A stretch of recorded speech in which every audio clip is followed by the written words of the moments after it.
Good morning बच्चे।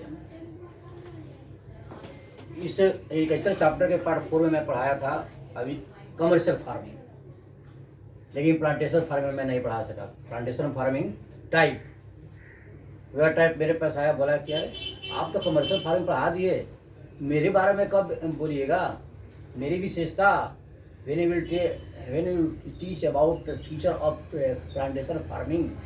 Plantation farming मेरे पास आया, बोला कि सर आप तो कमर्शियल फार्मिंग पढ़ा चुके, इंटेंसिव फार्मिंग पढ़ा चुके, नोमैटिक फार्मिंग पढ़ा चुके, बहुत तरह का टाइप पढ़ा चुके, लेकिन प्लांटेशन फार्मिंग के बारे में कुछ नहीं बोले। मैं बोला कि ठीक है, मैं उसके बारे में भी कुछ बोल दूंगा। तो मैं सोचा कि नहीं, प्लांटेशन फार्मिंग के बारे में भी कुछ इंट्रोडक्शन करना जरूरी है। और इसके पहले के वीडियो का लिंक डिस्क्रिप्शन में डाला हुआ है, आप सभी देख सकते हैं। I have sent link of all types of farming, you can see in description. लेकिन again I urge to like, subscribe and share my video. मेरे वीडियो को आप लाइक सब्सक्राइब कर कीजिएगा। अब मैं पढ़ा रहा हूँ plantation farming, plantation agriculture, plantation agriculture. Plantation agriculture का हिंदी क्या होता है? रोपण कृषि। रोपण कृषि बहुत ही इंपॉर्टेंट टाइप है। रोपण जानते हैं, प्लांटेशन एग्रीकल्चर के पीछे कुछ कारण है कि कैसे डेवलप कैसे हुआ अपने देश में, इन इंडिया में या अन्य देशों में। इसके डेवलपमेंट का कारण क्या है? तो 18th सेंचुरी में इंडस्ट्रियल रिवॉल्यूशन हुआ था यूरोप में। इंग्लैंड में औद्योगिक क्रांति हुई थी, industrial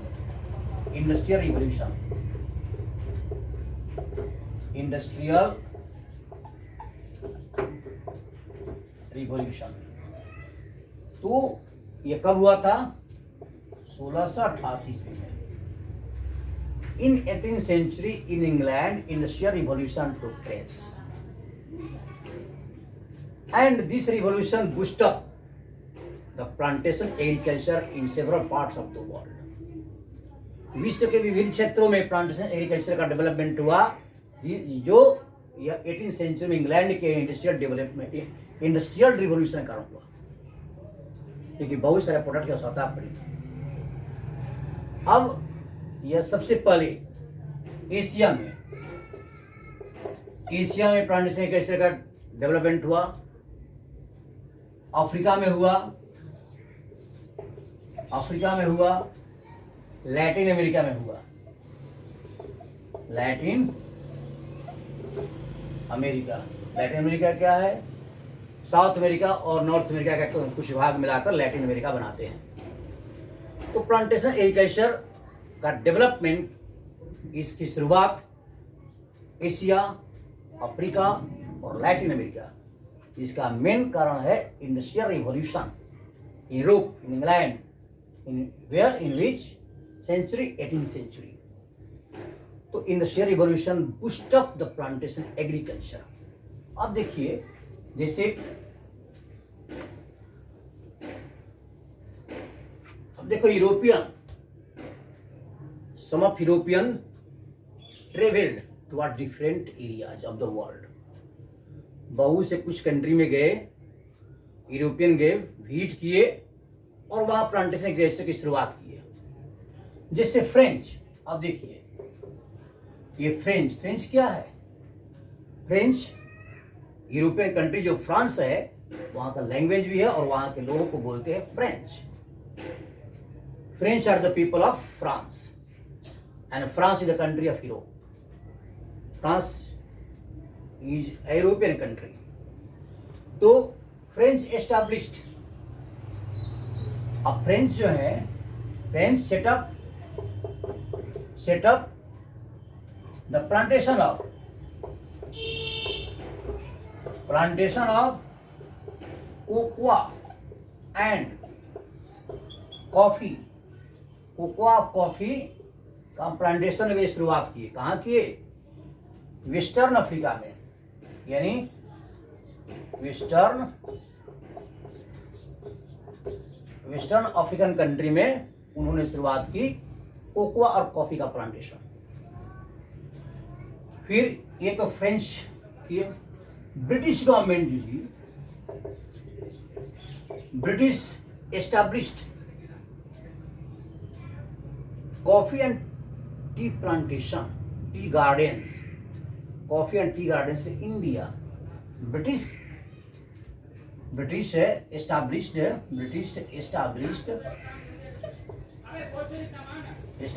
tea gardens in India, Sri Lanka. तो ब्रिटिश गवर्नमेंट जो है वो एस्टैब्लिश की कहाँ? टी गार्डन इंडिया और श्रीलंका में। इतना ही नहीं, अब देखिए जैसे ब्रिटिश गवर्नमेंट और British also established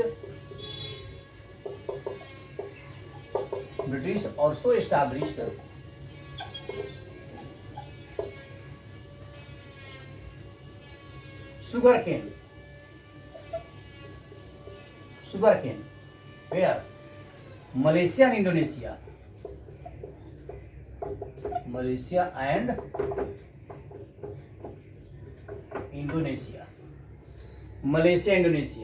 you know that India, Sri Lanka, Malaysia, Indonesia, all they are Asian country, ये एशियन कंट्री है।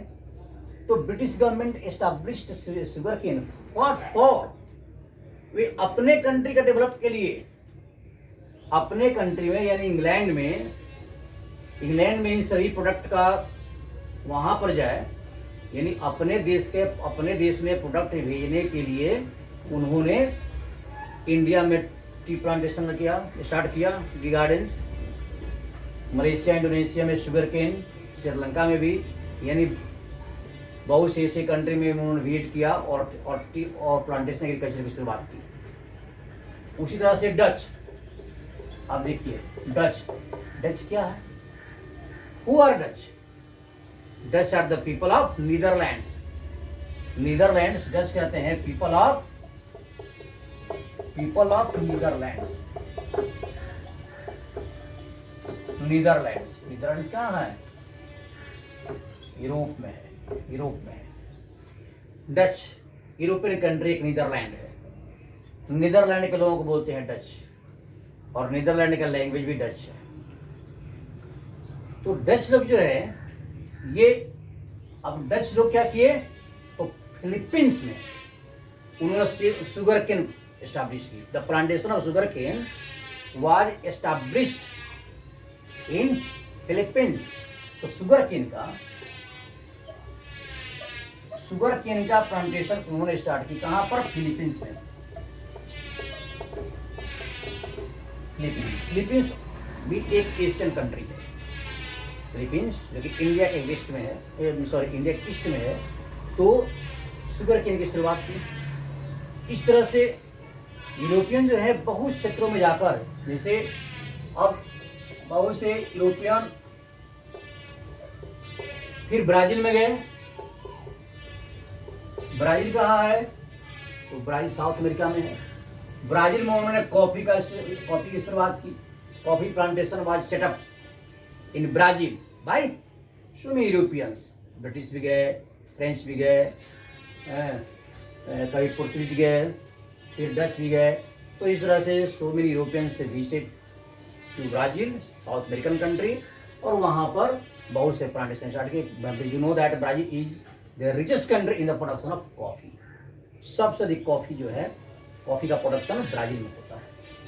तो इस तरह से प्लांटेशन एग्रीकल्चर की शुरुआत जो है वह 18वीं शताब्दी में जो इंडस्ट्रियल रिवॉल्यूशन हुआ था यूरोप में, वहाँ से हुई।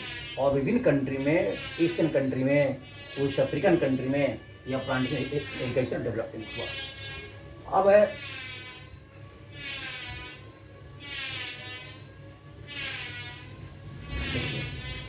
प्लांटेशन एग्रीकल्चर दो क्षेत्र में होता है, ट्रॉपिकल रीजन, देखिए ट्रॉपिकल रीजन एंड टेम्परेट और सब टेम्परेट, टेम्परेट या सब ट्रॉपिकल रीजन, सब ट्रॉपिकल रीजन। ये ट्रॉपिकल रीजन क्या है? ट्रॉपिकल रीजन जहां पर हॉट एंड वेट क्लाइमेट मिलते हैं, hot and wet climate, hot and wet climate, जहां पर अधिक वर्षा और अधिक गर्मी पड़ती है, अधिक टेम्परेचर जहां पर है। तो in hot and wet climatic region plantation agriculture is developed. तो जैसे प्लांटेशन एग्रीकल्चर दो क्षेत्र में होता है वर्ल्ड का, ट्रॉपिकल रीजन एंड टेम्परेट और सब ट्रॉपिकल रीजन। अब ट्रॉपिकल रीजन में जहां पर हॉट एंड वेट है, जहां पर अधिक वर्षा होती है। अब टोबैको, टी, रबर, कॉफी, ये सभी है, they are the crops of tropical. Cotton also, cotton, tea, coffee, tobacco, rubber, they are the crops of tropical region. Plantation agriculture में इन सभी क्रॉप की खेती होती है ट्रॉपिकल रीजन में। टेम्परेट रीजन में क्या होती है? जैसे शुगर केन, बनाना, राइस भी होती है, राइस ऑल्सो प्लांटेशन क्रॉप। तो banana, sugar cane, rice, coconut, coconut also, जैसे इंडिया में कोकोनट केरला में होता है, coconut, rubber, coffee, tea, all these are plantation crops. तो प्लांटेशन क्रॉप ये तो हो गया tropical region, hot and wet climatic region, जिसमें टोबैको होता है, टी होता है, कॉफी होता है, कॉटन होता है, रबर होता है। और टेम्परेट रीजन में sugar cane, banana, rice, coconut etcetera. तो they are the tropical region and subtropical region. अब देखिए प्लांटेशन एग्रीकल्चर की विशेषताएं क्या है, फीचर्स। अब इसके फीचर्स क्या है? फीचर्स देखिए, वेरी इंपॉर्टेंट टॉपिक। इसको कहते हैं सिंगल क्रॉप फार्मिंग। इन्होंने पहला है सिंगल क्रॉप फार्मिंग। इसको सिंगल क्रॉप फार्मिंग क्यों कहते हैं?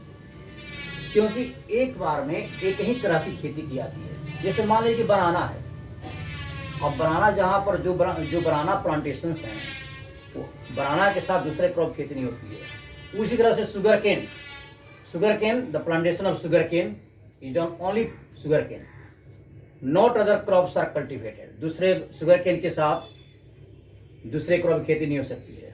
जहाँ बनाना होगा सिर्फ बनाना ही होगा, रबर होगा तो सिर्फ रबर ही होगा, कोकोनट होगा तो सिर्फ उस खेत में कोकोनट ही किया, उस प्लांटेशन में कोकोनट की खेती की जाती है। तो इस तरह से सिंगल क्रॉप फार्मिंग एक बार में एक ही खेती होती है। दूसरा है large state. Large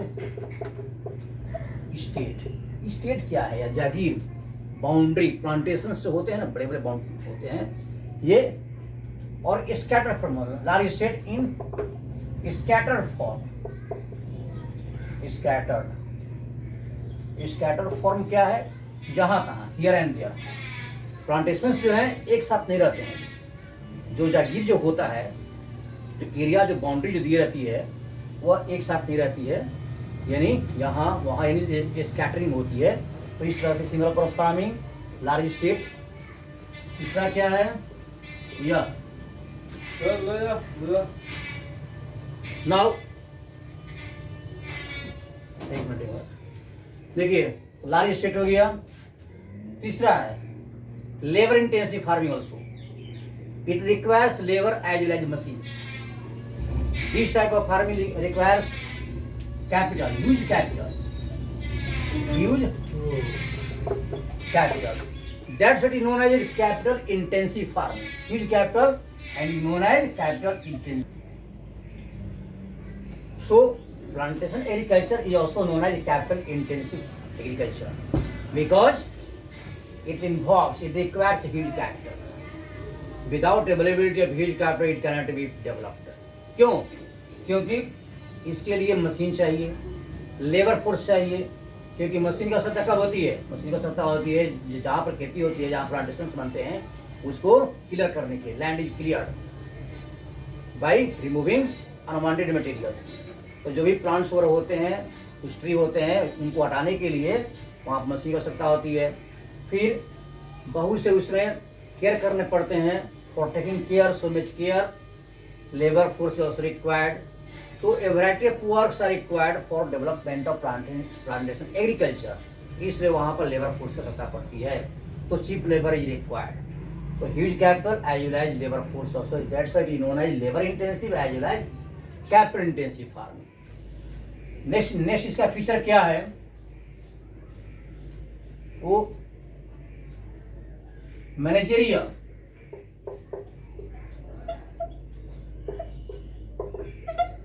capability. Managerial capability यह बहुत देख रेख में होता है। यदि इसकी देख रेख नहीं किया जाए तो या तो लेबर फोर्स या bad environmental conditions also can affect this farming. तो इस तरह से managerial capability also required for this farmer. Now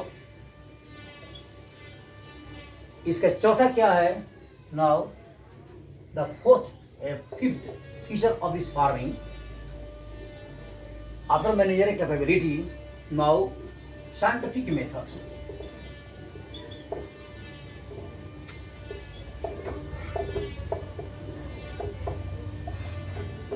scientific methods, यह ऐसे वैसे खेती नहीं होती है।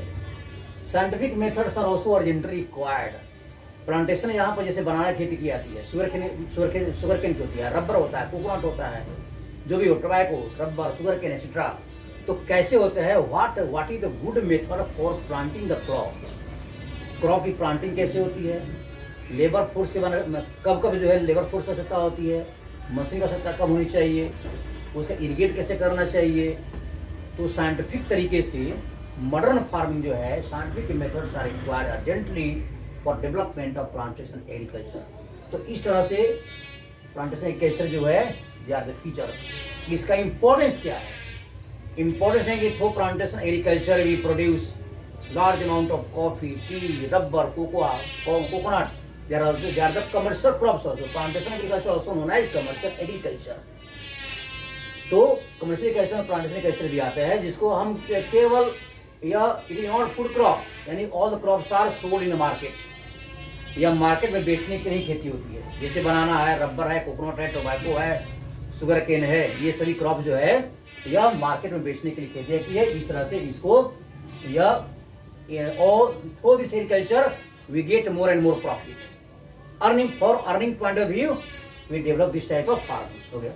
तो इस तरह से आपने अभी सीखा कमर्शियल फार्मिंग के बारे में, इसके पहले में पढ़ाया था। अब है प्लांटेशन एग्रीकल्चर के बारे में। तो both are very important types of agriculture of different parts of the world. India also follows all the types of agriculture. Bharat में extensive farming, commercial grain farming develop country की अपेक्षा कम होती है, लेकिन प्लांटेशन एग्रीकल्चर जैसे tea plants are found, tea plantations are found on large scale in West Bengal, in Assam tea plantation है, coconut. This type of farming very important because we produce a variety of crops like coconut, rubber, sugarcane, banana, etc. And through plantation of these crops, we earn more and more money. So for profit point of view, for earning point of view, we develop commercial as well as plantation agriculture. Thus, plantation agriculture is also commercial agriculture. इस तरह से आज आपने commercial farming और plantation farming के बारे में आपने सीखा। Thank you, have a nice day.